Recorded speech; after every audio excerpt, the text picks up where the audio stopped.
There's a version of self-control that feels admirable. It looks calm, measured, responsible. It gets praised. But inside, it feels different. It feels like living under observation. Every reaction inspected, every emotion evaluated, every impulse intercepted before it becomes visible. You don't act, you monitor yourself acting. Over time, this becomes automatic. You stop asking what you want to do, and start asking what you're allowed to feel. This is where self-mastery quietly changes shape. It stops being freedom, becomes vigilance. And vigilance has a cost. Because a mind that is always watching itself never fully rests. Marcus Aurelius lived inside this condition, not as an abstract ideal, but as a daily psychological state. His position didn't allow emotional looseness. It didn't allow unfiltered reactions. It didn't allow private mistakes. When you hold power, your inner life stops being contained. A thought becomes a tone becomes a decision becomes law. That reality creates a specific kind of pressure. You begin to experience your own mind as a potential liability, so you watch it closely. This is why meditations exist, not as philosophy in the public sense, not as guidance for others. It exists as internal regulation, a mind speaking to itself in order to stay intact. Page after page, the same reminders return.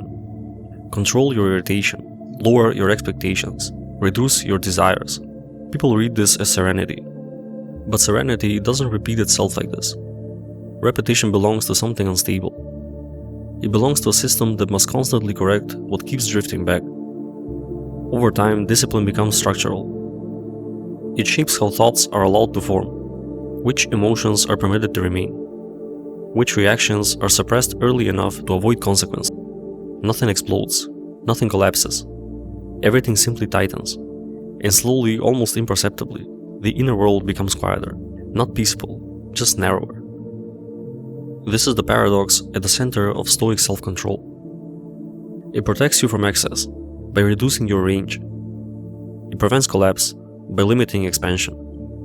You stay functional, you stay composed, you stay respectable, but something else begins to fade.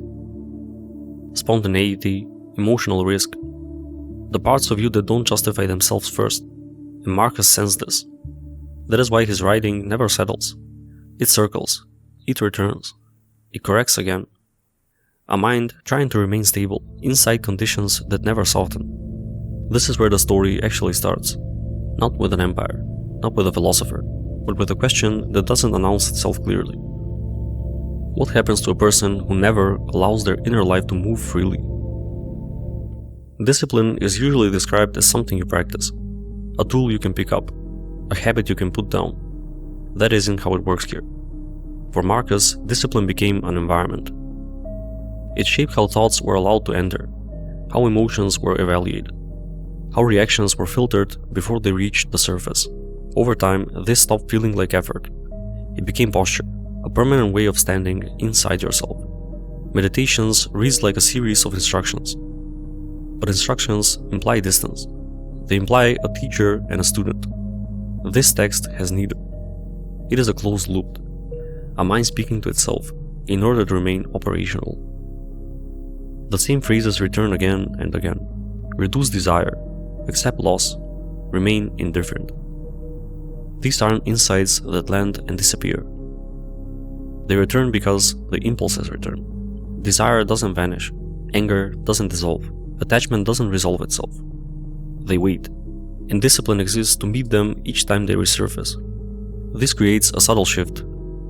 Self-control stops being something you do, and becomes something you live under. You don't respond to emotions anymore. You preempt them. You don't reflect after the fact. You anticipate the damage in advance. Thoughts are screened before they finish forming. The inner life becomes preventative, careful, controlled. But there's a cost to this kind of order. It reduces volatility. It also reduces depth. Strong reactions disappear first, then quiet longings, then anything that refuses to justify itself. Nothing dramatic happens. There is no collapse. Just an increasing sense of interior distance. Yes, you remain functional, you remain composed, but slowly you become unreachable. This is the hidden trait embedded in Stoic discipline. Stability replaces intensity. Endurance replaces expansion. Survival replaces expression. The self becomes manageable, and management begins to feel like virtue. Marcus understood that his role demanded this. An emperor cannot afford emotional looseness. A ruler cannot afford unfiltered reactions. Power turns inner states into public outcomes, so restraint feels necessary, responsible. But discipline does something else when it never relaxes. It removes the possibility of surprise. You stop discovering yourself. You stop encountering the unknown parts of your inner life. Everything is already categorized, already judged, already placed under control. What remains is clarity, and clarity is often mistaken for truth. This is where the tension deepens. A life structured entirely under containment can remain intact, while quietly losing its ability to transmit anything forward. This is where the story moves beyond the inner life, but cannot move inside a person, cannot move outward either. There is a comforting assumption behind discipline, that controlling yourself long enough will eventually shape the world around you. That restraint produces order. That example creates continuity. But history does not support this. Marcus Aurelius lived with extraordinary restraint. He regulated his emotions. He limited his desires. He treated power as a burden rather than a reward. But the empire still decayed. Corruption continued quietly. Institutions weakened. Public life drifted towards spectacle and excess. And inside his own household, the fracture became unavoidable. His son Commodus inherited authority without inheriting restraint. He grew into the opposite posture, excessive, performative, drawn to attention rather than responsibility. The contrast is often framed as moral failure, but it is more unsettling than that. It reveals a limit. Self-mastery does not transmit itself. Discipline can stabilize an individual without shaping the conditions that follow them.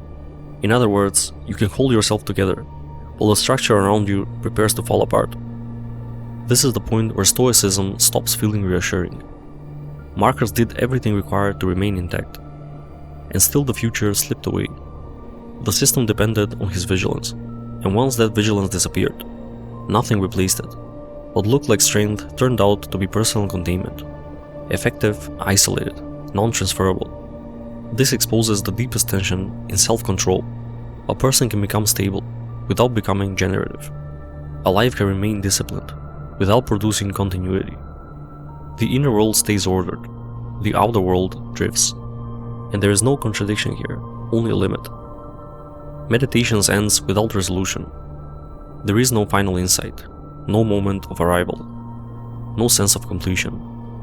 The writing simply stops, a record of maintenance interrupted by death. This is why Marcus Aurelius continues to feel unsettling. His life does not demonstrate triumph, it demonstrates containment. A human being holding himself together, inside a system that cannot be held. And that leaves a question that cannot be comfortably resolved. If self-mastery stabilizes you without transforming what comes after you, what is it actually for? Preservation? Survival? Perhaps that is enough. Perhaps it isn't. Marcus never answered that. He simply kept himself intact for as long as he could. And when that ended, the world moved on without him. This is not a lesson, it is a pressure point. And once you notice it, you begin to see it everywhere. In discipline, in restraint, in the quiet belief that control will save something larger than yourself. Sometimes it does. Sometimes it only saves you.